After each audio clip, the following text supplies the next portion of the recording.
It and clean. That shit sound like a classic song, man. I might have to get that one. I done pulled up clean. I done popped up clean. I done popped the perk. I done popped the bean. I'm the freshest dog that you ever saw. Oh man, hit it, man. Hey. We live with it, man. Let's go. So if you go freestyle, you gotta go. Hold up, I done pulled up clean with your old lady. Boys call me crazy. I am not fugazi. Boy can't fade me. Pull up with your baby, mama, and you know that boy in the Hummer. Had to flex all summer. Had to keep the lumber for all that drama. Like the plumber. Man, what you said? Boys end up dead. I done came through, man. Got to get the bread. Then I get the head. Then I left for it. What you Hitting with the bars, man. I thought you were hitting with the numbers. Now you hitting with the bars, man. Let's go. Man, let's go. So, man, we in that bye week, man. Yes, sir. So we got to prepare for the final season push, man. I can't wait to have this conversation with you boys. Yes, sir. It's a much needed conversation. So we got special guests, man. We got Wes, we got Hen, all in the boss land. Hey, absolutely. Hey, Henny. It's 51 states now, brother. Excuse me? It's 51 states. When this happened? When Boss Land appeared. Hey, y'all hold that down. You feel me? Remember that song? He ain't even know it. Say he didn't know it. He walked right into that, didn't he? Did he walk right into that or what? I can just share it with you real quick because hold on. I can share the thing with you. Yeah, man. So so it's 51 states now. Y'all give me 1 second, man. I got some stuff going on. Okay. Hold on. That's not what I tried to send you. Hold on. That's not right. Hold on. This is right. All right, there we go. All right, so, I sent you the right link this time. I just sent it in. No, wait. I sent it to your Facebook. No. I sent him the link, Henny. Okay. Henny, did you send him your link? Nah, I just had shared it. Okay. Because if you he said he in. All right, I see him. I just don't hear him. I don't hear him yet. But I see y'all coming in the building, man. I see everybody coming in the building. Welcome, man. I see y'all in the building, man. I see all the good people. I see all the good people of the world, man. Coming in, JV Boy, D.A. Lee. I see all y'all. Yeah, man. So we sitting there, man, rocking out, man. So, yeah, I see West Coast in the background. West, sound test. Okay, I don't hear West. All right, let me check it out. Make sure that me. Now, I got West. I got you up. I got you all the way up.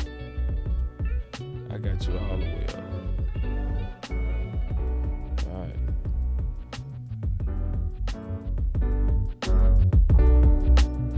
Yeah, let's go.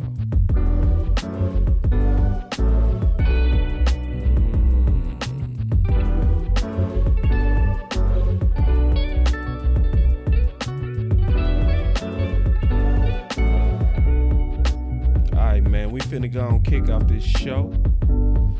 We still also doing sound tests in the back. That's what you gotta do sometime, man. Hey, this world ain't perfect, but I am. You know what I mean? This world ain't perfect, but I am. Bruh. Let's go, man. I'm ready to have this discussion about this bye week. See y'all coming in the building. What's up, man? Welcome. What's Gucci? What's Gucci? I see y'all. Say something, Wes. He trying. I see him trying. So that's a no. I can't hear you, cuz. Yeah. But we go get him in, man. It always work out, man. So let's go.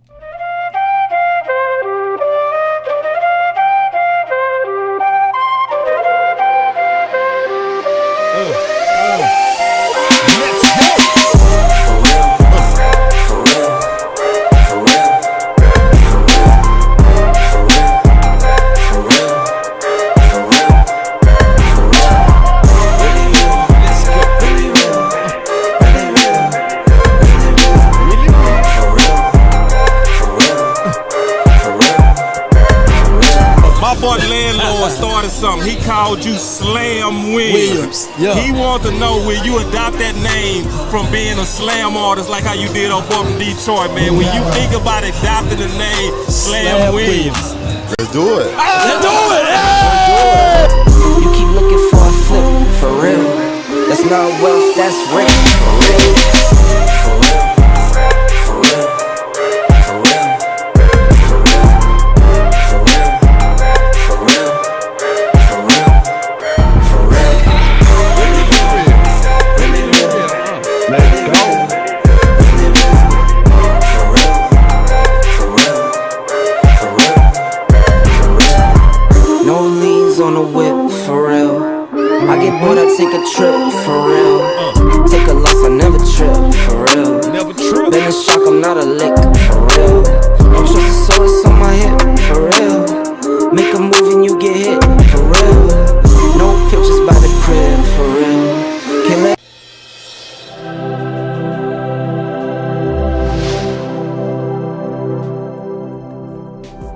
Man, let's go.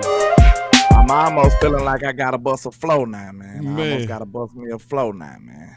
You understand? No, I do understand. So we do got Hen in the back. We got Wes in the back. We're going through a little bit of technical difficulties. So what happened is Henny sent Wes the link. So now Wes is in Henny's link and still no sound. So Wes, you're gonna have to go back to the link, the original link that I sent you on Twitter. That's gonna get you all the way in, big dog. You're gonna be ready to go. Ain't gonna be easy. Easy peasy. Yes, sir.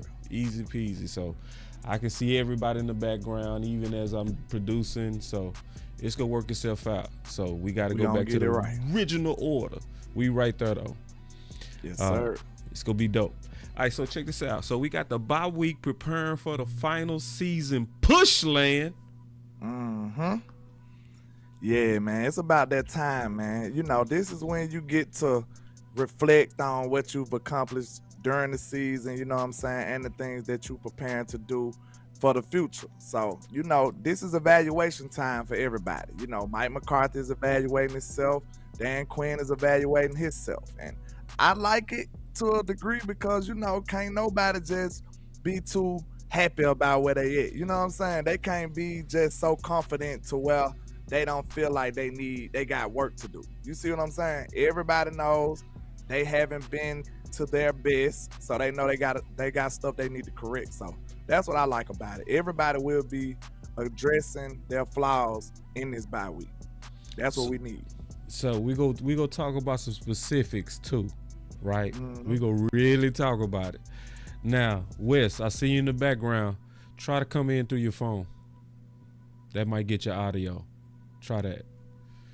So we got Wes in the background, and then also let Henny know, Wes, that he need to go back to the original link and come back in, and then we gonna have y'all in here.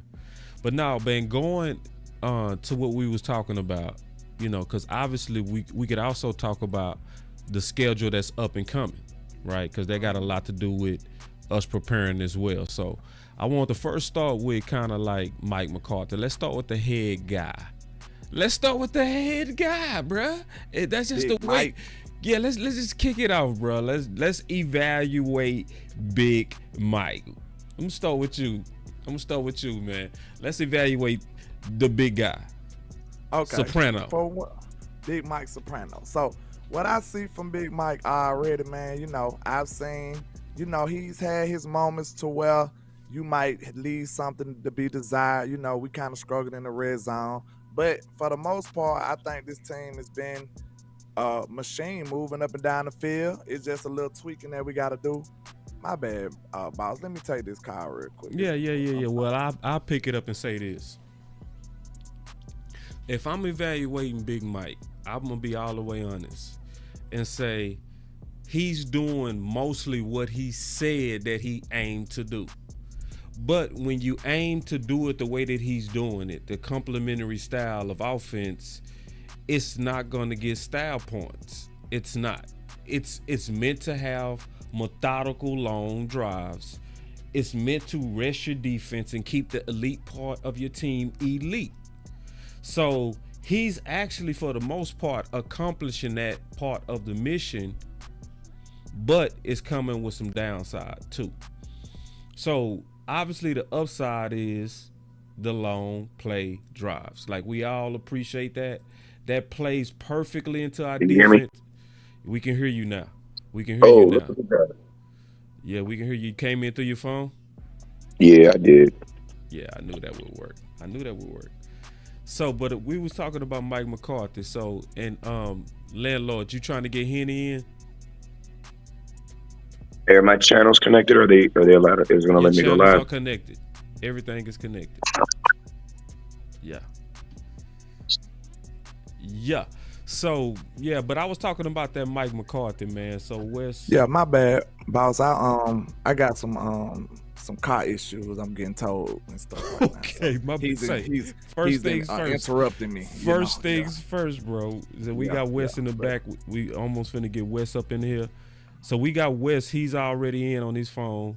Now we just got to get Henny to go back to the other link, and then we gonna be all good to go. But go ahead. What you were saying on Mike McCarthy. My bad. Then I'm gonna finish what I was saying on Mike McCarthy. Yeah. And then everybody just embrace this imperfection for the second. It's just what it is. And then we will go around the circle.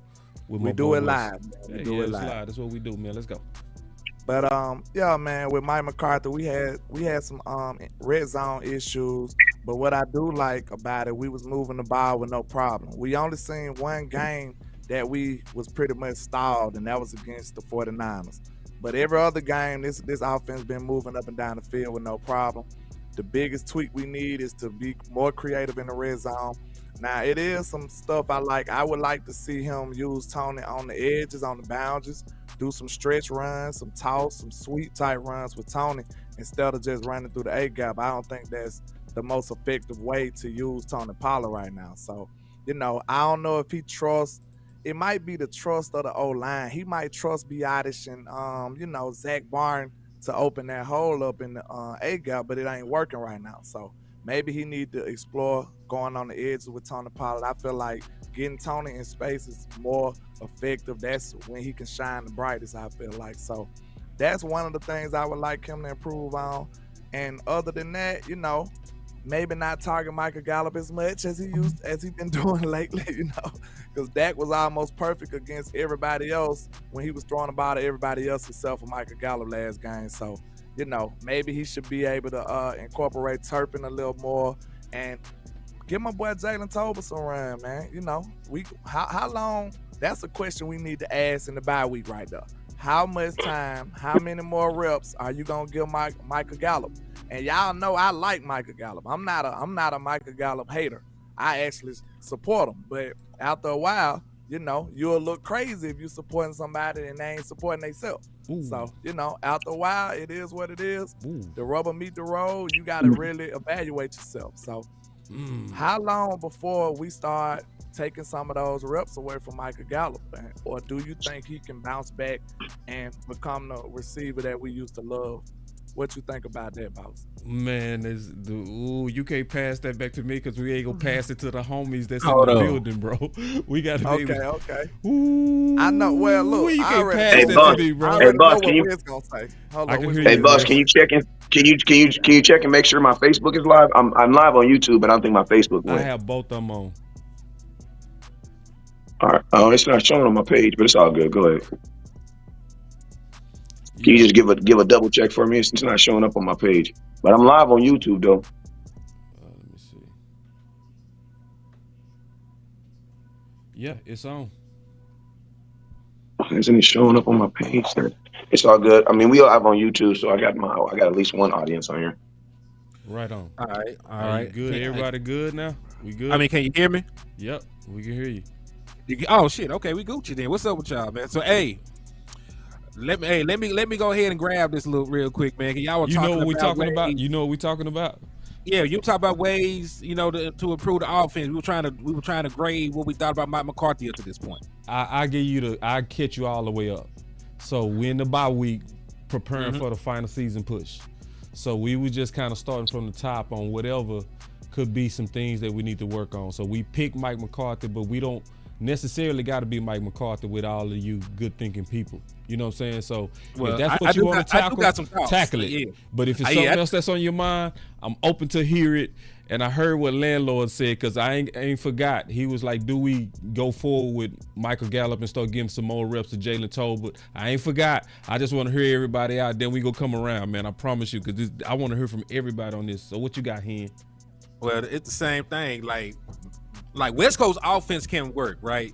Like, we have some qualms with the way that Mike McCarthy's doing things, but we seen West Coast work around the league. We seen it with Kansas City. We seen it with the 49ers. We seen it with Green Bay. We seen it with other teams, be successful with the West Coast concepts and stuff. The issue with Mike McCarthy is, it's not that you got to, scrap everything that we're doing and start over from formula. Like, you can make some minor tweaks to this offense and you can probably be out here averaging 27, 28 points a game. Like, if you look at the Dallas Cowboys and their motion percentage, we're dead last in the NFL in terms of having motion at the time of the snap. Meaning, like, we may use some motion and move somebody across the field, but they're going to reset. They're going to be standing their ass right there when the play starts, right? The same way that the Chargers got an easy touchdown off of us because they had Keenan Allen running at the snap. We don't do that. So one of the things I would like to implement more of is adding some more at snap motion. Some more at snap motion. Another thing, Mike McCarthy loves to run mirrored concepts. When I say mirrored concepts, I mean if he's running a route concept on the play side, on the back side, a lot of times he's running the same damn route combination. And when you're in a timing-based offense, right, if you look play side first and those things do not develop, you cannot then come backside if it's the same play concept, because the window for those plays to develop has already passed, right? So what I would like Mike McCarthy to do is to give Dak Prescott more backside options, give him more route concepts to bring receivers back into his line of vision. So if the stuff play side does not work, he will still have another outlet to go with the football. So it's little minor things that you can do to make things easier for Dak and the offense as a whole. But, I think we need to give it time, because we seen some of the concepts work. Like, we seen Dak Prescott was killing them on the smash concept, kept hitting CeeDee Lamb on the corner route, right? We seen that they used the drag concept and they got a big play over the middle when somebody took the low man. So there's still concepts that work. We just need to do more of what works and less of what's been holding us back. Wes. That's a good point. What was the question about Mike McCarthy? It was about basically the bye weeks and basically looking at bye week as an evaluation of the first 6 games and then trying to prepare for the final run and saying, okay, what will we change? It could be coach, it could be play calling, it can be personnel, it can be running back, it can be tackle, it can be whatever. I'm just trying to hear from everybody, and I'm just kind of taking notes. Okay. I think first off, you need to acknowledge what the scheme can fix and what better players needs to be fixed. Like, what problems have to be fixed by either one, because there are some problems you have that can be fixed by just calling better play calls, and then there's some things that we need fixed because we just need better human beings and with a star on their helmet. So when it comes to running, I think right now when it comes to if I had to say what are the Cowboys' problems right now, I would say running the ball for sure. Running the ball consistently. So, I missed to run the damn ball. That's going to be the first thing I'm always going to talk about. So my first thing is, how do we get the run game back on track? How do we get our running backs to be the threat and not our quarterback? Because at the end of the day, I want Dak Prescott to be the threat of run, but I don't want him to be my only threat. So right now, I think that we need a better human being as far as a running back. We need another human being that's good at his job. You know what I'm saying? At running the football. Tony Pollard, and we can listen to him. We can put it on the offensive line as much as we want, but let's just be real. This offensive line, this is about as good as this is as good as it's going to get. The only thing that's going to be better with this offensive line is experience. That's the only thing you're gonna be able to add to this offensive line, because the actual names are gonna be exactly the same. You know what I'm saying? So I think you do need to bring in another running back. I definitely believe you think you need to bring a running back. I've looked at the film on Tony, and it has nothing to do with it. It has nothing to, I mean, the offensive line is doing their job, but it's like this. I mean, there's moments when the offensive line does not do their job, but it's like this. What was the reasoning why we felt we were going to be okay with bringing Tony Pollard in and making him the starter? Because he was going to have that explosiveness. He was going to have those things that we didn't have, that we felt, well, that's what people were saying. He was going to have those things that we felt we didn't have from Ezekiel Elliott. So it's like, we can't then like look at Tony and be like, oh, we're basically using the reasons where we said Zeke wasn't successful and why Tony's not being successful. And that's not good enough for me, because Tony was supposed to be the coup de grace of that. That was the reason why we went with Tony, because we knew we were going to have these inefficiencies on our offensive line. And that's why we needed a more explosive player. So now the things that we kept Tony Pollard for, we're not seeing them. And to be honest with you, I don't know when we're going to see them, because explosiveness is not something that you get in a bye week. That's usually something you get in the off season. So it's like, I don't think that Tony Pollard, I don't think Tony Pollard is going to get better than what he is right now this year. I do believe he can get better next year, but Michael Gallup showed me that when you come back early off injury, what you are is what you are. You know what I'm saying? You might be a little better next year, but what you are right now is what you are. So because of that, I think the Cowboys definitely need to bring in another running back. That's my thoughts as far as the running back situation. I can talk about the tight end and other stuff, but I want to start there first. I don't mean to interject, man, but life happened to me, man. I got to go run into my car real quick, but y'all keep rocking. I probably can come back on the back end of the show real quick, but I got to run off, man. No, I ain't tripping. Just give me his airtime. I ain't tripping. Now we're gonna have to split that up. We're gonna split that up, man. That's premium right there. Yeah. Hey, let me interject something, because Todd Archer said that while we on the subject of that, I got something to say. Real quick, because this is I'm just playing. I didn't know. Because you usually have some fire ass points, so I'm gonna let you cook if you had some. But Todd Archer said we worked out 8 players. And I don't know who none of these guys are, but I'm gonna give you the positions that they worked out. They worked out a guard. Hey, pause real quick. For the people who asked me, will the Cowboys bring in people? There you go. I told you guys that the Cowboys will bring human beings in, but they will be people that you do not know. There you go. Yeah, I don't know none of these dudes. So they brought in Chris. Where you Glazer, looking at it at? Todd Archer's Twitter. Yeah. All right, let me pull it up. What's up, Gilbert? What's up, Joseph? I'll pull it up. Hey, I love that we live in the modern ages, man. Oh yeah, man. So yeah, we can pull it up. Y'all can be confused with me. I'm gonna put your face. I'm gonna put your face with it too. We go. Hey, listen, bro. That's how we do now. That's where we at now. Boom. Let's go. All right. So there we go. So the Cowboys worked out 8 players Wednesday. Chris Glazer, a guard. Adam Pankey. With a name like Pankey, like I don't think you hard. Lachavius, Lord forgive me if I mispronounce your name, young man. Lachavius. Hey, have you seen that? You know that Keenan Pell, little pet when they're that's what it feels. Latavius, Gentarius, Gordon Varvis, Latharcius III. Man, listen. These are Madden generated names. Wes, all of them are, bro. You I can't see your face. Just letting you know. Oh, I had the L2 tilted up. There you go. All right, go ahead. No, I don't know none of these dudes. Tackle Badera. Anyway, Buddy Johnson, Davian Taylor, tight end. No, they brought in 2 tight ends. EJ Jenkins, Eric Saubert. Hey, I got a fire. Hey, listen to me. I'm not even talking about tight end because I got a fire ass video I'm about to drop, and I just want to get my full issue off. So I ain't even trying to say. But if somebody just so happen to ask me a question, I will acknowledge it. But I got a whole video I'm about to drop. You know I touched on it a little bit on my last show. I'm about to drop it on their ass. Yeah, man. You might well record it while you're on here. No. Real quick, though, I need all that smoke. Going back to the business of final season push. Mm-hmm. So, Landlord, before he had to dip out, he was talking about upgrading Michael Gallup. And should we do that? So we gonna start with that. We gonna go right back around the circle on that. Cause I want to get everybody's thoughts and then kind of go around that. Is it Michael time? Jeezy baby. Yeah, is it time? Is it time to start Jeezy ramping up baby. Jalen Tolbert? Yes. Yeah. Bruh. Yes. If you think about this, Hold if on you're real quick. talking, Let me go with him first, and then you go with.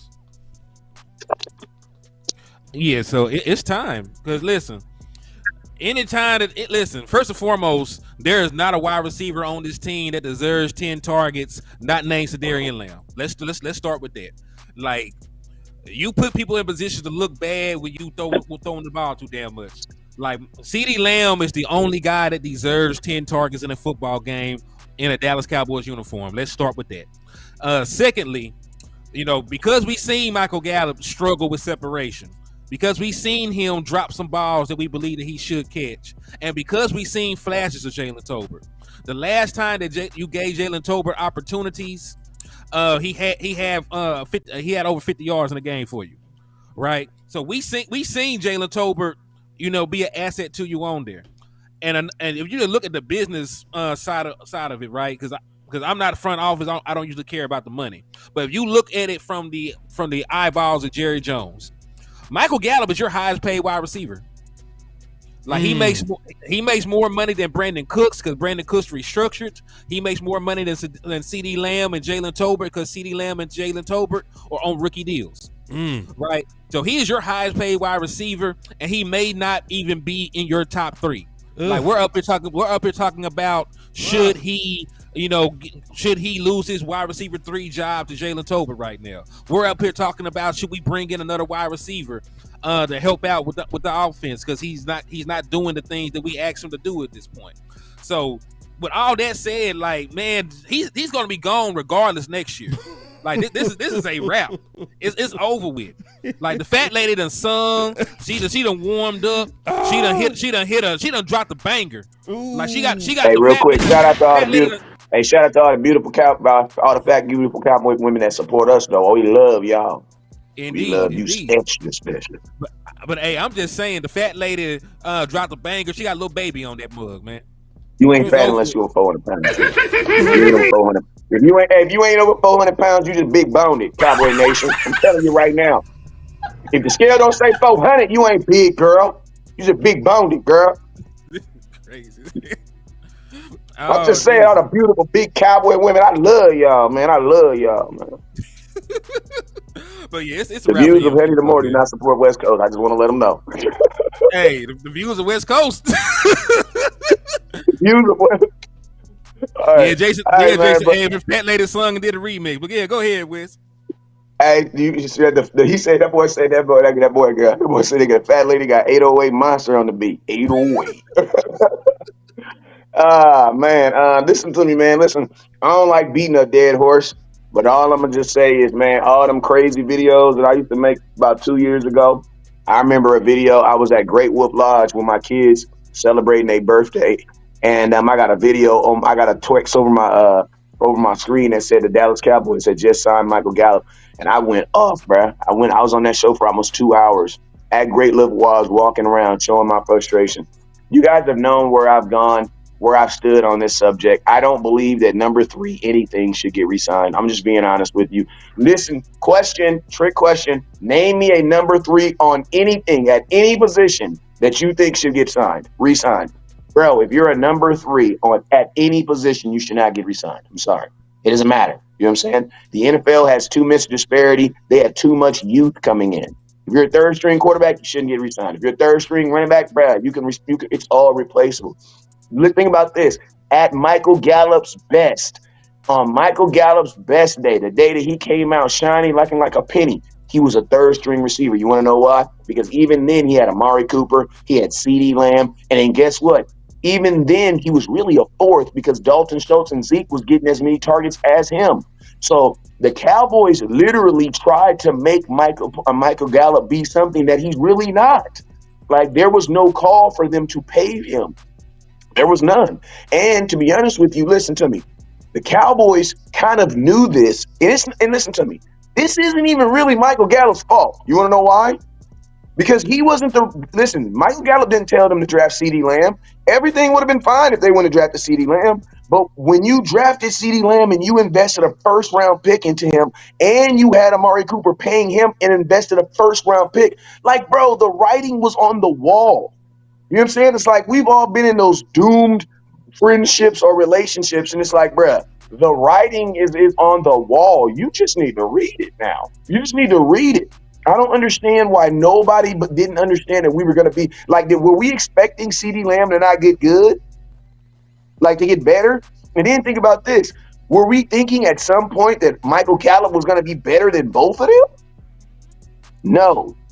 This was honestly, I'm going to tell you, Michael Gallup is an example of him having an in with someone. There is someone in this management company between Jerry, and it ain't your offensive coordinator because it's higher than Jerry. I mean, it's higher than your offensive coordinator.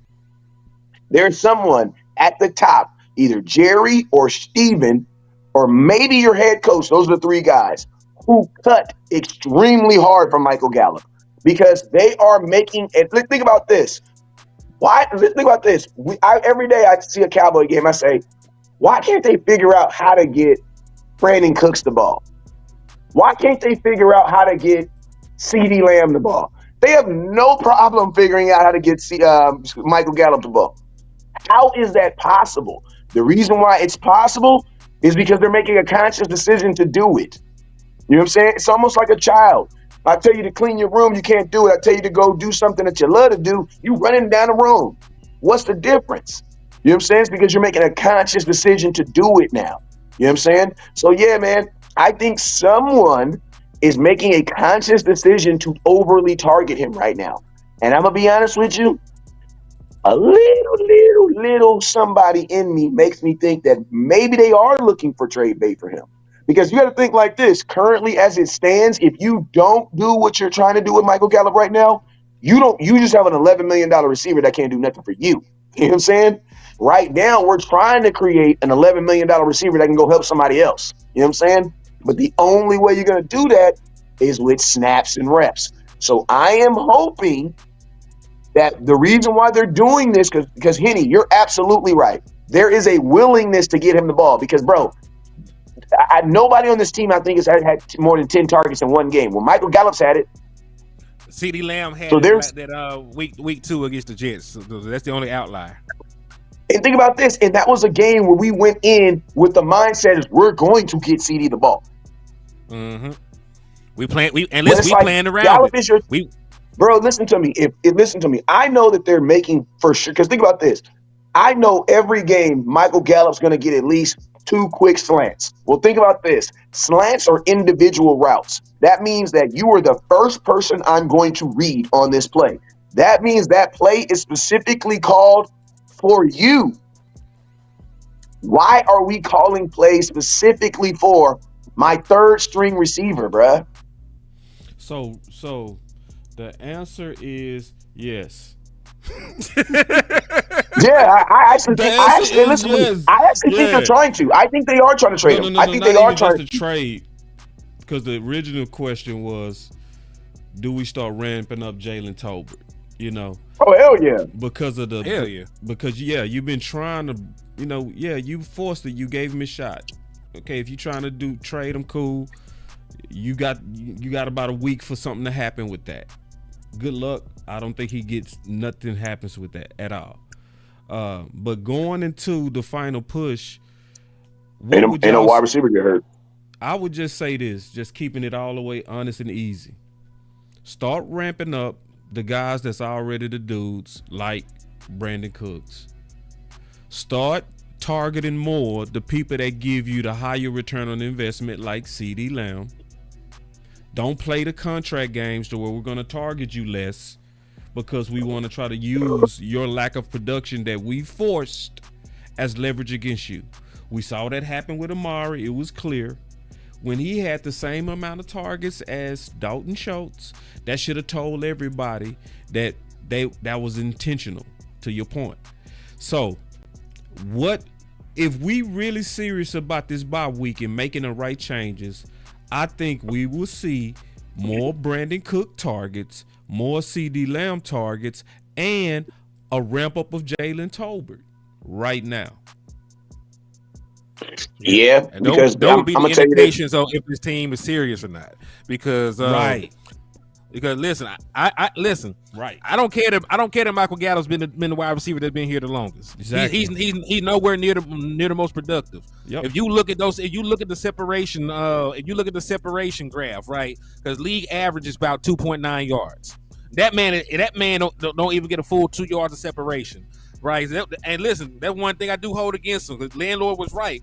Like they had hands on Michael Gallup. They were pulling on him. Yeah, he was in arm reach and they could touch his ass. That's why they were able to grab his ass because he's not going nowhere. Yeah. And I'm gonna give you guys. I'm gonna show y'all some love too. Dirty, bro. And think about this. I'm gonna give y'all some extra too. Like, even though this isn't really the half point of our season, like we actually haven't gotten to the half part of our season. You know what I'm saying? We still got about use like the bye week. Because I never seen I know, but just looking at the bye week as a way to assess. Yeah, I understand that, but I'm making a point with it. All right. We actually, whatever we do, since this isn't technically the halfway point of our season, whatever you do right now, if you are serious about it, you have enough games for it to work. Right. Mm-hmm. Like, this isn't us looking at we're at week. Because think about this: when we got Amari Cooper, we only had like 7 games left. You know what I'm saying? And then think about this: he didn't even play in it. He came back. Did he play in that first game? Did he play in that first game versus the Titans? Yes, he did because he had a touchdown. He did, but we didn't really see Amari Cooper to the next week because we lost the first. We lost that first game when we got him. If I'm not mistaken, didn't we? Yeah, fell to 3-5. That's what it was. We lost that. So that's what I'm saying. What I'm saying is this: Cowboys, don't fake the funk. You have enough time to fix whatever it is you want to fix. Because you have, what is our record? We are 4-2. Bro, we have 10 games. 11. 10 games. Thinking you have enough games. Realistically, you have enough games to put a player on this team that's never been a Dallas Cowboy. And he still has enough time to get enough votes to be a Pro Bowler. Like, you have enough time. So what I'm saying is, there should, at the end of this season, when we look back on this, we cannot use we didn't have time. No. We got the bye exactly when we needed it. You have 2 weeks to bring in someone, and then you still have 10 more games. Like, that's better than T.Y. here. Any free agent that comes to Dallas is going to be good because that's 10 games you get to get paid off of. That's a lot of money, bro.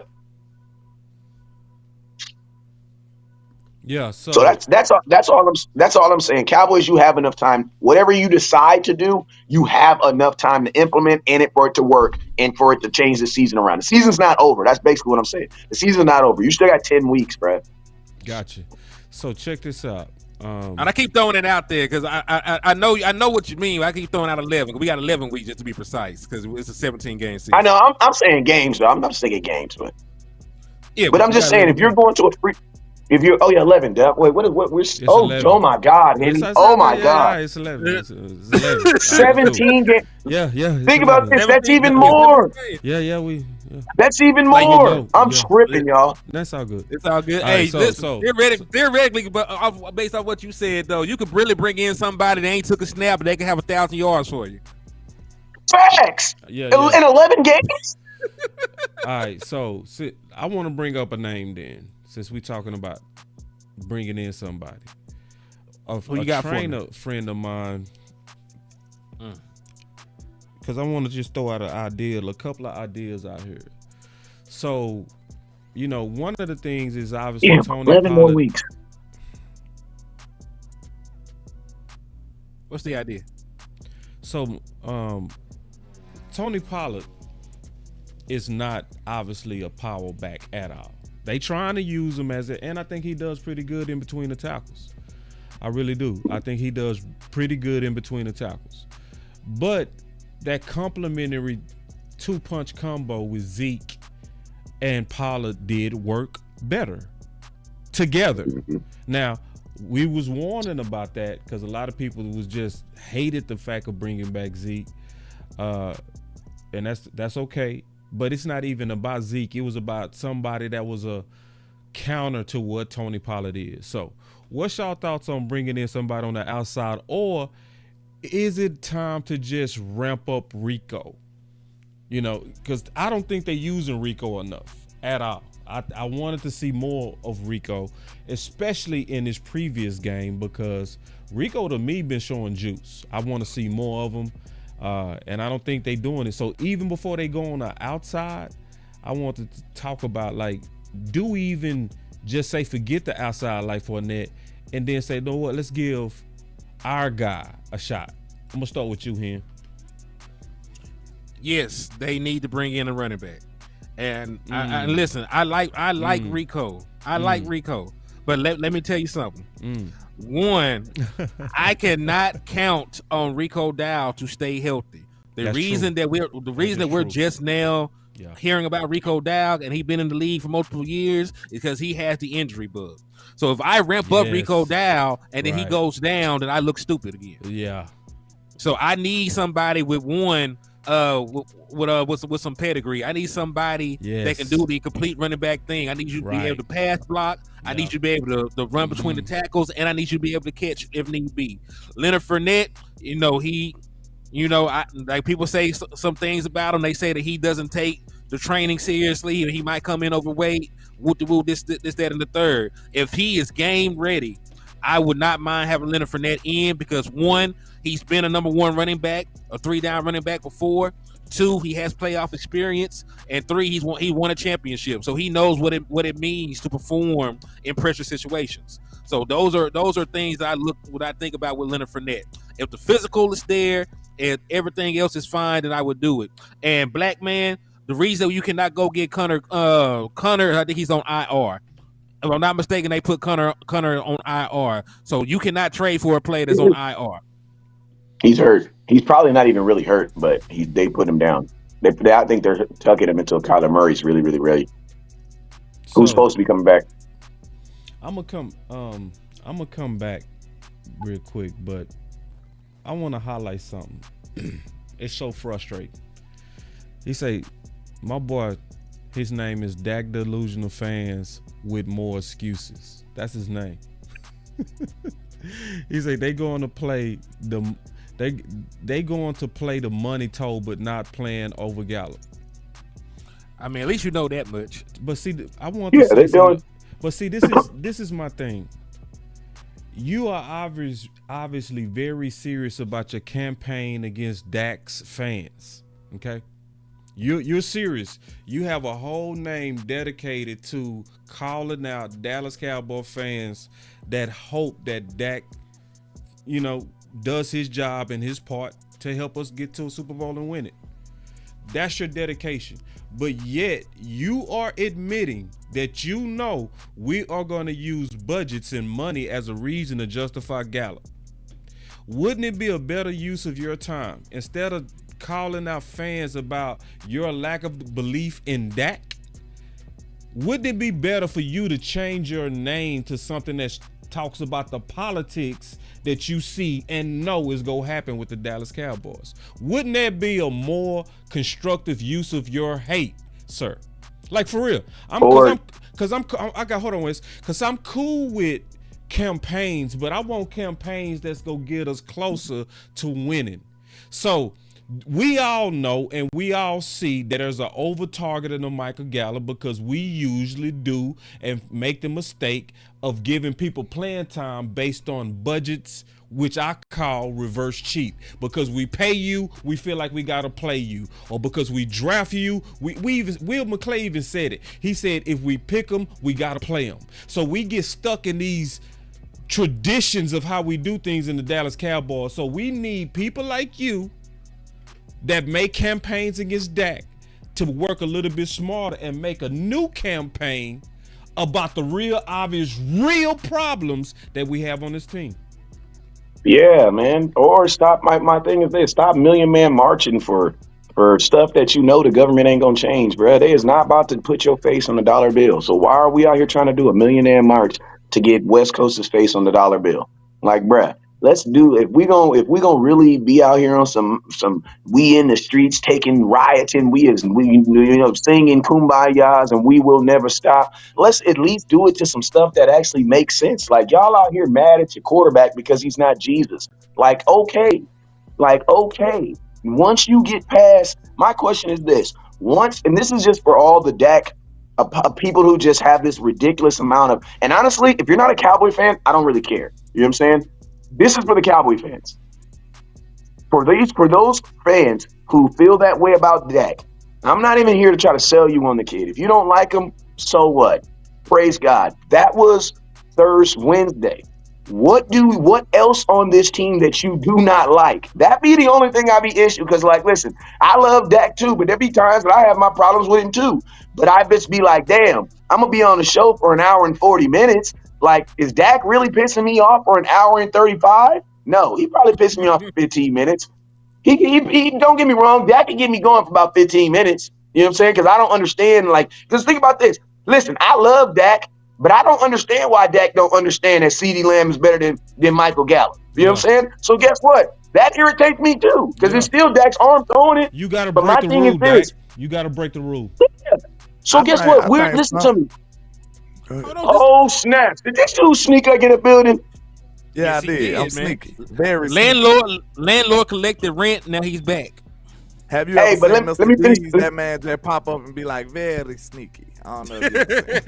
Hey, let me finish this point though. But yeah, that's my only thing for the people who just don't like that. When do you put that aside and look at Tony or look at Michael Gallup dropping touchdowns in the end zone, or look at your second round pick tight end who's not doing anything for you, or your first round pick who barely plays, bro? I don't even know if my first round pick is good because the dude doesn't play enough to decide if he's good. I think the nation just said, yeah, he's not good, but he don't even really play enough to decide if he's good or not.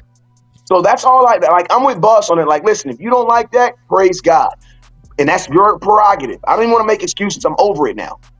But my question is this: when do you take that hate aside and be like, okay, Dak, I still hate that, but are you still capable of hating something else? Because there are bigger problems than your quarterback on this team, man. There are bigger problems. I can't wait to get on this part. Listen, go ahead. My question is, okay, to a lot of people that be hating on Dak, man, in my opinion, I just don't think they watch enough football, man. They couldn't watch enough football. Because if you did, you will see these quarterbacks that you googly-eyed over, that you just, would love to have on your team. They do some of the same things. Some of this stuff that they complain about is just normal football stuff that people do. You know what I'm saying? I promise you, if you watch Patrick Mahomes, that man misses throws. He misses touchdowns. He do. If you watch Justin Herbert, we just seen half of the people that hate Dak. Landlord, they're not watching him, though. No, wait a minute. We just seen them the same. They're not watching, though. We just seen the same. So they closed their eyes when Justin Herbert had the ball. No, what I'm saying is this. No. This is what I'm saying. This is what I'm saying. I believe that Cowboy fans are like every normal fan in America, that they actually sit down and watch the Dallas Cowboys, but then they watch highlights of the Chiefs versus such and such and such and such. Yeah. I mean, guess what? On a highlight, the highlight is only 3 minutes, so you only see the 7 great plays that Patrick Mahomes made to get them to the victory. You don't see the other 57 other plays. You know what I'm saying? So they're actually watching Cowboys. They criticizing the 8, 9 incompletions Dak had. What about the other 30 he had? It don't make sense. Some of the stuff they saying don't make sense. We just seen one of the golden boy, Justin Herbert. He missed 3 touchdown passes. And that ain't making headline news. Dak almost interception, bro. Y'all got to understand the weight, how much demand the star is. Dak almost interceptions make more headlines than people real interceptions. That's what people don't understand. That's Landlord, real quick, man. They were counting training camp interceptions, dog. Real quick, Landlord. That's ridiculous. Real quick. I want to ask you something real quick, because see, I was at first, I didn't know you was coming back. I was still kind of laboring on the things that we need to change, getting ready for the long stretch, right? So you brought up the Gallup and giving Tolbert more reps, and you had to go. Tolbert So we and heard Tolbert. everybody's thoughts on that. I got my thoughts on that, but we didn't hear your thoughts, and you was the one who actually really brought it up. Yeah, you know, life happened, man. So y'all forgive me, but I would like to let me say- pause you for a forgive second too, real quick, ahead. just for one more second before you answer that question. I gotta give me a hand for that. I gotta clap for me, damn it. Yeah, Clap for me. freestyle. I'm gonna clap for me, man. This is why. I had no idea that was gonna happen. We had some technical difficulties in the beginning, even getting my balls in here, Henny and Wes, and we was live and nobody panicked. You know what I'm saying? So, Yeah. especially myself. So I'm gonna clap for me, damn it. Hey, you the producer. Yeah, Let's you get- go. you get the Let's go, props. landlord. But yeah, man. Like I said, life happened. We do this live.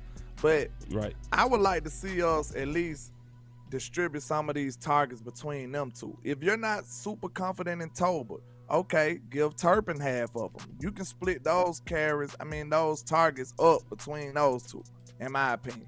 Or you can possibly target Brandon Cooks a little more. Know what I'm saying? Do a little more things with him. Listen, I know a lot of people don't like the way they see Mike McCarthy run his offense. I'm going to tell you right now, Mike can make anybody he want open. I've seen this. I've seen it in the Giants game. He made CeeDee Lamb open all game. I've seen it in the Jets game. I think that was the one he made Michael Gallup open the whole game. Like, he can scheme people open. He can. I've seen it all season. So if he wanted to implement Brandon Cooks a little more, he would. But I don't know why he's not a big part You of the know game why. plan. So, You know why. because he's a bastard. Huh? He's a bastard. They don't want to. Why would you trade for somebody and don't want to highlight them and don't want to emphasize on them? Like that? Because it's not don't their make way. sense. It's running a team with pride. That's frustrating. Do you want? Yeah, and then also, a win for that. You know what I'm saying? They yeah, risk and it. I'm gonna be honest with you, man. Like, you know, not to cut nobody off, man, but you also got to think about the limitations of what we're doing too. Like Mike McCarthy, this is probably as far as explosiveness, these offenses, because everybody be like what Mike McCarthy did in Green Bay. Mike McCarthy has a better overall car, I think now, weapon-wise, than he probably had in Green Bay. You know what I'm saying? Like the best receiver he had Jordy Nelson, who was doing things, but Jordy Nelson was never looked at as like there was the one time he was, but overall his career, he wasn't really, you know what I'm saying? He wasn't. I think Mike McCarthy right now has probably more weapons than he probably had when he was in Green Bay. The biggest weapon he had was obviously Aaron Rodgers. But let's just be real. Green Bay, they're a pride team that feels they're like the Yankees. The Green Bay is almost like the Dallas Cowboys, where they're like, you want to come here to play? Well, you need to come here and want to play. You know what I'm saying? Like they're real big on how they do. Devontae Yeah, like, you know what I mean? at the time. Yeah, Devontae. Exactly, like They had some weapons over there. Ooh, shit. you know what I'm saying. But it's like what I'm saying like this is me personally. I feel like. Do I think McCarthy can get us this team with McCarthy can win a Super Bowl? Yes. Do I think overall going forward in the future, this Mike McCarthy system is going to work? No, I don't believe it's going to work in the future. I'm going to tell you why. I believe it can work now, but I don't believe because I don't see things evolving. Like I don't see an amoeba turning into a goddamn lizard and then turning into a monkey and then turning into a human being. I don't see none of that. You know what I'm saying? So it's like what I see is a bunch of recreation, like Bus just recreating things. And I'm going to be honest with you guys. I also believe that Mike's approach from last year was not like, I think Mike kind of looked back and said, you know what? There are things we just need to do better, right? Well, there weren't things we need to do better. There was just things we need to just flat out do. Like we don't do a good job of distributing the ball to our number one receiver. You can't do that better because we've never done it good. Amari Cooper had the same problem. Dez Bryant had the same problem. Now CeeDee Lamb has the same problem. Someone is just going to have to go in their brain and change that. You know what I'm saying? Or we're going to have to get a guy. I thought CeeDee just was like, you ain't finna get me in this situation. I'm gonna stop as soon as I see the first sign of you not getting me the ball. Yeah, because we was getting CeeDee the ball, bro. Right. How was you getting them the ball last year? It's the same stuff as Amari Cooper, and you said hold on, Wes. You said it yourself, bro. If the same thing happened with Dez, that happened with Amari, that's not happening with CeeDee, it's none of the coaches. It's none of them. It's front office meddling. And it's and everybody got to figure out how to be successful with their meddling. That's what's going on. And that's why I really feel like landlord is 100% right when he said CD stood up for itself the moment he saw the wee-woo that was happening with Amari. And good for you. Good for you, but think about Amari. this. This is the second time he's... And we all need him too. We need CD Lamb and people. And see, I don't like how Brandon Cook's going about it. Sometimes you gotta be an asshole.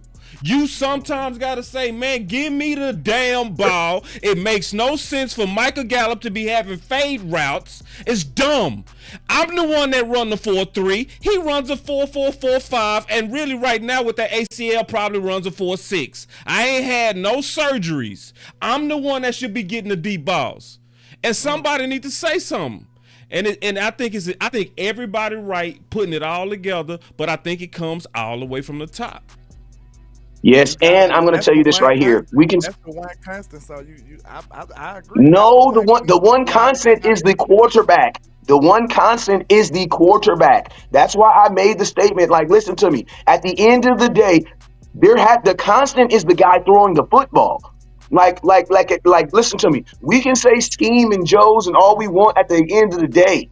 Like, there has to be a development in your quarterback. Because, like, listen to me.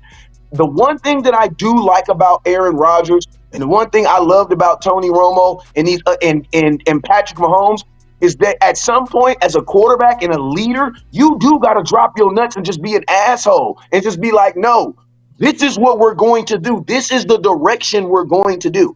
You know what I'm saying? Like, one thing I liked about Aaron Rodgers is, like, when they was in training camp and they gave him them trash receivers, he was like, nope, this is not going to work. Right there. This is not going to work. This is not going to work. Listen to me, Dak Prescott. I need my quarterback because at the end of the day, he is the consistent. And I'm going to tell you this right now. Dak is going to be here. Like, let's kill this notion about Dak going somewhere. Dak is going to be here. Dak is going to be the quarterback of my kids' young life. He's going to be their Tony Romo. Like, let's get over that. So, putting that all in a circle, there has to be a conscious. Because think about this. Dak has to understand it is best for him to get the ball to CeeDee Lamb. Not just the organizational standpoint. Bro, CeeDee Lamb gives you the best. And think about this. Dak, this is a contract year for you. So it's like the best way you're going to get paid is not by delivering the ball to a bunch of dudes. Because when you do that, you don't know who's going to do what with what. Bro, this is a contract year, and the Cowboys have to make a major decision on you. Bro, you need to tie in with CeeDee Lamb. Y'all need to be having sleepovers and saying, yo, we are both going to get paid. The last thing I'm going to say is this. Do it differently from what you did with Zeke. Because, listen, you left Zeke out there by himself. And guess what? He did get paid, but he had to wait. And me and Boss was both saying this. If Zeke and Dak would have both been like, bro, we need to get paid. Guess what happens? They both get paid. Because one can't coexist without the other. So I'm saying, see, like Dak Prescott, man, everything has to be led by Dak, bro. I need my quarterback to say something. Stand up for your number one. We've never had a quarterback in Dallas stand up for their number one receiver. Like, no. Well, actually, Tony did. Tony said this about Dez. Tony said, if Dez is one-on-one with no safety help, anybody know the rest? He's getting the effing ball. He's getting, and they even asked Tony Romo in that game, why did he get the ball? Because he was one-on-one with no safety help. So this is the deal, because I still know it starts with front office. Even though Dak is the constant with the ball, because this is what you're asking for when you say Dak has to basically be the guy that decides if CeeDee Lamb is going to get the targets, if Cook is going to get the targets. Because what happened under Kellen Moore is well documented. Is they said, and Amari said this, we know from practice who go get the targets. Who's going to get the ball. Yep. So that's likely as it always. It's already decided. It's already decided. So in order for it to happen, it would take exactly what you said, a whole lot of Dak yard with the guys. Freestyle. And we know this possible because Terrence Williams said they did it with Romo. They said it on this show with all of us. You know what I mean? And it only came out with us. You know what I mean? Because the right questions exposed it. But that's what Dak really has to do. It is gonna take overtime, because you really know that likely and allegedly front office is pushing agendas, which they seem to tend to do. But then if you go work around this, Dak, as Wes said, you being the constant, then you gotta go to you and CeeDee Lamb got to go to that Dak yard. Y'all got to come up with y'all own audibles. Romo and Terrence Williams said they did it. Yeah. So let's not act like, oh, Boss is talking crazy, Wes is talking crazy, landlord making shit up. H.T.M. They had a whole offense that nobody else knew about. They had their own offense. Do we They need had to that. They had that mud. Man, they had that mud talking pig land get the ball. Hey, remember what Terrence said? Hey, remember what Terrence said? Terrence said, let me just say this point. Remember Terrence said this? He said there would be times where calls would come in and they would just be like, nope. Because they already knew what they were going to do. Yep. Yeah, they all right, whatever. They left signals. But the reason I say that, the only thing I will say is the scheme is a part of it, though, y'all. We can't overlook that, because, agree. You know, in the simplest form I can explain this. Of course, Madden's not real, but it's a good reference. You can look at it. When you do your routes on Madden, it is one of the routes is red. That is your primary receiver. It is kind of like that in real life. That means that's the first person he gonna look at. Right. And if you the last person, it's exactly like that in you real might life. not get the ball. You might not get the ball. So how you gonna tell me that it's not possible for it to be the scheme? It's in the scheme as well. Just like Dak was saying, the 2.3. After that 2.3 seconds, I gotta go. I gotta scramble. I gotta go make something happen on the freelance. And in that scramble drill type situation, this is practice. This is part of the scheme. After that 2.3 seconds, when Dak can't find nobody, everybody has an assignment. It depends on where Dak Dak's scrambling to. If he's scrambling to the right. If he's scrambling to the right, you got people like, okay, I got to go this way. If I'm on this part of the field, I got to go this way. Like, everybody has an assignment even after that 2.3. So that's a part of what? The scheme. Kellen Moore didn't have that. And you can go back and look at 2021. You rarely seen those freestyle, freelance, Dak yard type possessions in that situation. You really didn't see that Dak no more. We thought that Dak didn't exist no more. That Dak just rose from the ashes. He came from back like the Fiends, right? We thought that Dak was gone. And if you look at the numbers, it backs it up. Because remember, when Kellen Moore became the play caller, Dak Prescott never once again had a season with 6 rushing touchdowns. Every year prior to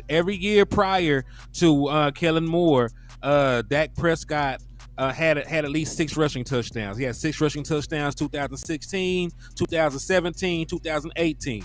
Kellen Moore became the play caller for the Dallas Cowboys in the 2019 season. Dak Prescott had 3. You ain't see how now he had one. Yeah. He had and listen, down in 2021. One. Ain't that crazy? Yeah. Well, you guys also got to remember that after the leg injury, there was an absolute cognitive decision for him not to run. You know what I'm saying? So they talked about that too. So I would tie some of the injury. Yeah, I would definitely tie some of the injury in there, because if you go look at that San Francisco game, there's a play that always comes to my head on that 3rd down by the end zone, and I'm like, bro, why you just didn't run? And you can clearly see Dak's body was like, run, and his mind was like, no, don't do that. You know what I'm saying? He was wide open. You know what I'm saying? So I think that was more. That right there, this is going to be a quick interjection. That right there is 2 of the best things that Dak do that they done took away. I don't like that. They took away the legs. Of course, we understand with the injury history, but it's still one of the best things about that. And what else? The scramble drill, what we just talked about. That was 2 things he didn't have last year. Go ahead. Hold on. Yeah. And then also, you got to think like this. Hold on, because everybody keeps saying just one more. No more. Double up. The money I color. Double up. The money I color. Boss Land. Super Chats. All right, let's go. All right, man, let's take these super chats. Then we go get back to talking about the business of how to prepare for the long stretch. All right. Let me do mine. I just got one because I got to cut out after a while anyway. So shout out to El Professor with the $9.99, man. I appreciate you. He says interesting conversation. Keep it going, y'all. We appreciate you, Mr. El Professor. Yeah. Appreciate you. Let's go. And then we also got a super chat. Say, let's get the likes up in here, boss. Yeah, man. Y'all get the likes up. Quit playing, bro. Hold on real quick, man. Hold on real quick. Let me hit that button. I just traveled across town and came back for y'all, man. Don't be like Landlord teleported. I don't know how you did that. That boy said, hey, man. Don't be like that. That boy said she broke down on the highway. I was like, oh, we ain't gonna see Landlord. He came right back like, Choom! Y'all support for the Alpha now. You know what I'm saying? I had for to the go Alpha back now, to, for real. Sub-Zero and what his name is, Scorpion. I had to teleport, man. Oh, you know man. And so then my boy M said, receiver by committee featuring Michael Gallup. Ooh, failed especially. Like, so why would he even make it to the second contract in Dallas? Goofy. Man, but don't do that, Al. Don't be like that, Al. Al know he wrong for that. That was rookie Michael Gallup. Al so wrong for that. Yeah, but rookie Michael Gallup wasn't deserving of a contract. Like, Michael, listen to me. Michael Gallup has never done anything that was deserving of a contract. Like, I'm just being honest with you. Cowboy fans, listen to me. Cowboy fans, we need to raise our standard. Like, our standard needs to be better. We are the only fan base that be falling in love with thirds and fours, trying to swear up and down that we should pay them right now. So that, like, think about this. If we would have took a different approach on Tony Pollard, it wouldn't, not a Tony Pollard, on Michael Gallup, it wouldn't have allowed you to take that approach on Tony Pollard. Like, we have this real mindset that, like, that the next man up mentality. We need to get rid of that, bruh. We need to get rid of that next man up mentality. We need to get rid of it. It's worse than what you said. Ooh, it's even worse. I'm gonna say it once I finish the super chat because it's the last one. He said Gallup has to step it up. Toba should be in the rotation, but I would make a mighty move and bring T.Y. instant impact Hilton back. Why? Philly DBs couldn't run with him. Hilton don't want to be here. Yeah, ooh. T.Y. don't want to be here. T.Y. Hilton doesn't want to be in Dallas. Okay, why? Because he had other deals where he could have took last year and he got less targeted. T.Y. Hilton came to Dallas, got himself mentally prepared, everything, to then come to Dallas and get what? How many? Somebody want to put on record how many targets he got? The Cowboys, like, listen to me. If you were T.Y. Hilton, there's no way at the end of your career you're going to give the Dallas Cowboys another chance. I wouldn't. Like, you already gave them a chance last year when you were going to be the number 2 wide receiver, and they still didn't throw you the ball. And see, if I'm T.Y. Hilton, there's no. And see, that's why I say it's worse. That's why I say it is worse. You see, it boomeranged perfectly. Yeah, it's worse. So, hey, I got the numbers. It was 10 targets, 7 catches, 121 yards. That's horrible. In how many games? How many games? 3. Yeah. 2. Hold on. Yeah, more 3 than 3 games. He only got here in Philly. Philly was the first game. Yeah, because the Texas was the only time they really kind of target him. But this is the thing. He had 3 regular season games. He had 2 playoff games. This is why I was going to say 5 games. It's not also these are regular season numbers. It's not also 5 total this games. is why it's worse, because it's not just we signed Michael Gallup. It was the fact that Stephen Jones said, and I quote, we couldn't have signed Michael Gallup if we would have kept Amari Cooper. In other words, what is you talking about? You should have walked away from that dude. Exactly, let Michael and Gallup that's walk. exactly what he said. And he said it like, see, because that's why to me it's coming down to culture and stubbornness. It's Will McClay is always bailing them out of bad decisions. Put it like this: if we didn't have Will McClay, we would be the 8-8 Romo Cowboys. You know what Will McClay situation is with the Cowboys? You ever had that friend that was a screw up? He always messed everything up, but his parents always had his back. You know what I'm saying? So he ain't care what he did he? He went and wrecked cars. He spent all his money. He in the club every day. Listen to him. He ain't paying his bills because he know all the time if he needs some help, his parents right there to bail him out. That's Will McClay. Hey, listen to me. I love Will McClay. I love him too. But at some point, bro, you're going to have to grab your things between your legs, right? Because at the end of the day, man, all that good stuff that you're saying you're doing is equaling us the same amount of success. And my thing is this, man. Will McClay, if you ain't learned from Jason Garrett, and that is at the end of the day, you can take the lumps and bumps, but they will push you off to the sidelines. And I'm going to tell y'all this right here. I think Will McClay has enough. I don't really the results are really telling me that Will McClay doesn't have as much pull as we think he does. I'm just being honest with you. I believe that Will. He just. I believe that Will. Yes, I honestly don't think at the initial division that they're asking Will McClay. I don't think so. I think Jerry Jones and Steven he fixes it. Yeah, we saying. When they say we like LVE, let's give him a shot. Then we all say LVE is injury prone. He likely go get hurt. But think about this, boss. But think about this. Then he gets hurt. Then what he do? He go get this linebacker, Jones. You know what I mean? Yeah. They say, you know what? Let's do receiver by committee. They break it. They break Dak, and he say, okay, go fix it. And then he say, okay, I'm gonna go get your Amari Cooper. But I'm gonna tell you guys. Yeah. But I'm gonna tell you, Will McClay told you on an interview where he kind of stood with the nation and where his role was with Jerry Jones and this nation. When they asked him, was it important for a player to kind of fit in with Dallas more than fitting in or athletically? And his answer was this. Yeah. It is very important for you. Go ahead, boss. I'll let you break it. I remember, because he had to learn it because he picked the players and the environment ran off players. So he was like, nah, I don't do that no more. I make sure that they character profiles. You basically got to pass a character profile before you put the Cowboys. Yeah. So think about this. So what he said is they value. Think about this. Think about this. I'm gonna tell you this statement. This is a very powerful statement right here. The Dallas Cowboys actually value how your relationship is going to be walking around in AT&T inside the Star. Yeah. Just as much as they value how much you're going to be walking around on the field at AT&T Stadium. Right. So think about this. If they can see before they hire you, oh, damn, he going to get into it with Sharon in accounting. Why? Because he wear blue shoes every day, and we already know Sharon don't like blue shoes. So you know what? Yeah, he might be a good talent, but he's not going to really fit in with our environment. Bro, I'm going to tell you, Will McClay is good, but he would be a god if he was a team or somewhere else just doing whatever he want to be able to do. So it's like, that's why I say, like, it's unfortunate, but it makes sense though. Cause you got to think about it. This a big thing to be a Cowboy, bro. It is. Like you a celebrity instantly. Like I bet. Girl, he didn't turn down money though. You see?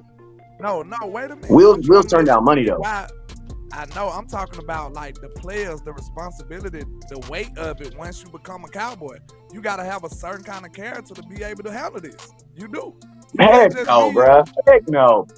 Heck no. We got to kill that, bruh.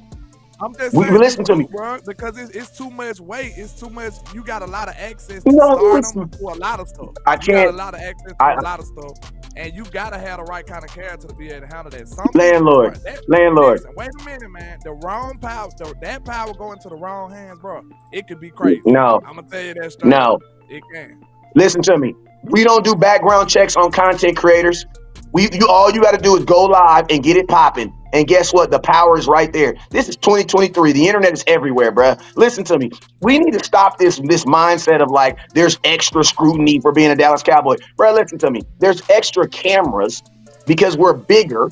But guess what? That light is going to dim. There's a bank in everywhere. This is 2023, man. This is a social media network. There's no reason that someone should not be on this team because of the camera, the minds. Because think about this. The Cowboys have brought in players like Greg Hardy. Greg Hardy was a player that just beat the hell out of a woman. And then he gave her a $250,000 for her not to go to court. Cowboys brought that dude in. He got 12 sacks for it. I'm telling you what their mentality is. But I'm gonna tell you, but I'm gonna keep it real with you though, bro. Wait a minute. At the same time, you say it's the internet. The internet is everywhere, but the Cowboys still way bigger and better than everybody. All right, so wait. It's no fruit in what we talking about at all. So check this out. As we trying to get ready for the final push. What's up with Dan Quinn? Is it some things? We talked about the offense. There's some things about that defense needs some work too. It is. Dan needs to come out the booth. He needs his ass on the sidelines. There's moments in games where there's confusion.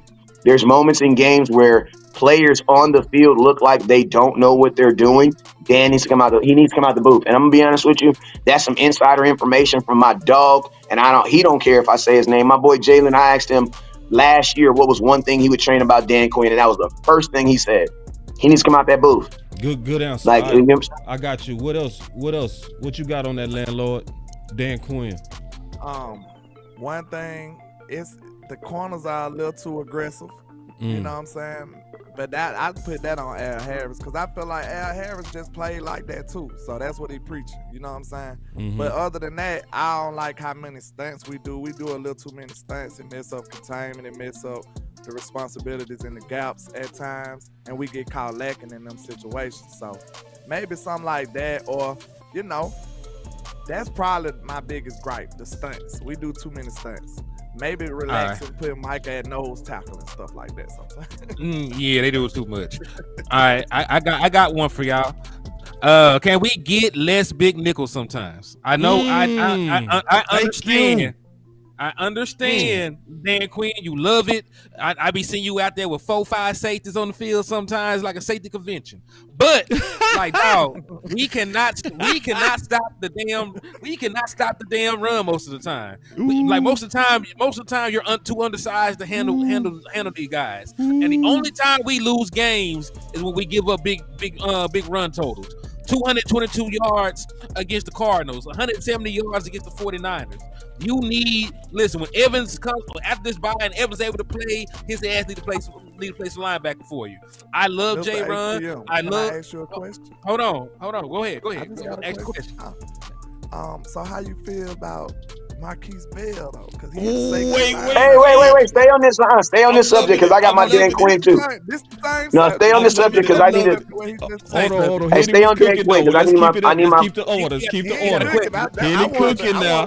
Go ahead, keep cooking, bro. You cooking. All right, listen. There is a time and a place for every damn thing.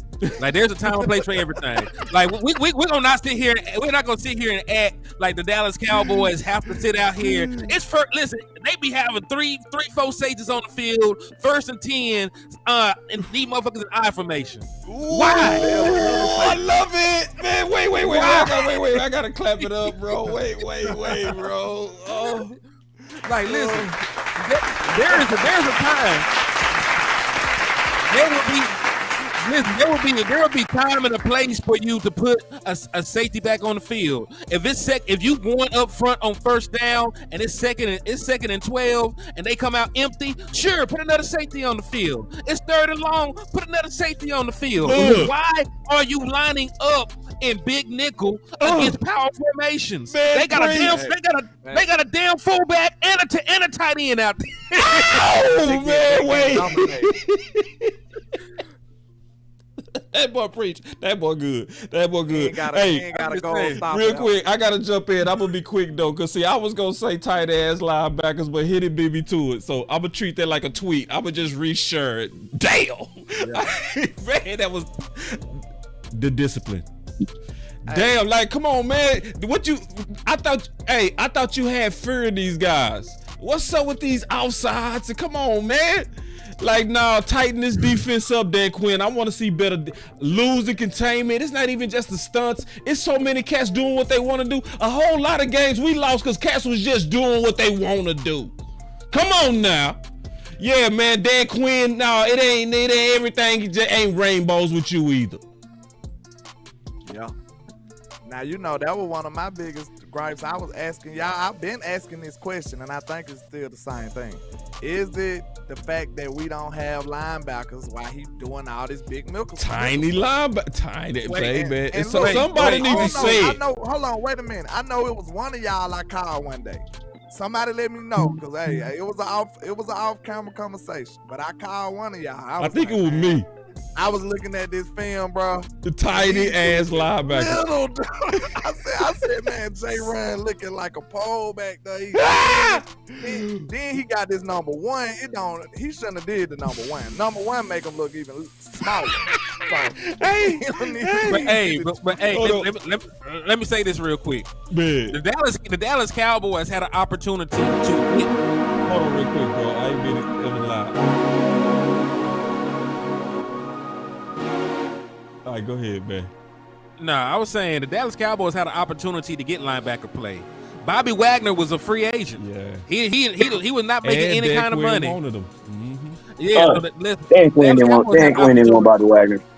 Dallas Cowboys had an opportunity to add him. They didn't. So that's a personnel decision.